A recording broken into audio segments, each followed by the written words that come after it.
For today's video mga idol, magluluto tayo ng kilawin. Kilawin ng bituka at lapay ng baboy. Let's go! Oras na para sa pagpapakulo. Maglalagay tayo ng luya, daon ng kalamansi, asin at paminta. Lahat po yan ay pangtanggal ng lansa. Takpan na po natin para kumulo. Tamang pakulo lang mga idol. Ayan mga idol, malambot na, pwede na natin hanguin. Palamigin lang natin bago natin hiwain. Hiwain na po natin sa maliliit na piraso. Ingat lang po sa paggamit ng kutsilyo.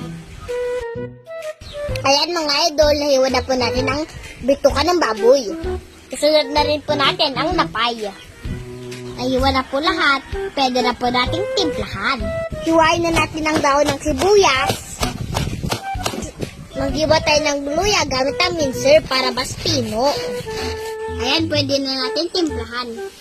Ilagay na natin ang kalamansi juice. Sunod na natin ang luya. Lagay na rin natin ang daon ng sibuyas. Pati na rin ang sibuyas sa pula. At syempre, mawawala ba naman ang paminta? Maglalagay rin po tayo ng asin at kaunting toyo. Maglalagay lang tayo ng bitchin at saka natin halu-haluin. At ito na po ang finished product. Kilawin na bituka at lapay ng baboy. Pwede pang pulutan, pwede pang ulam. Kain na po tayo mga idol!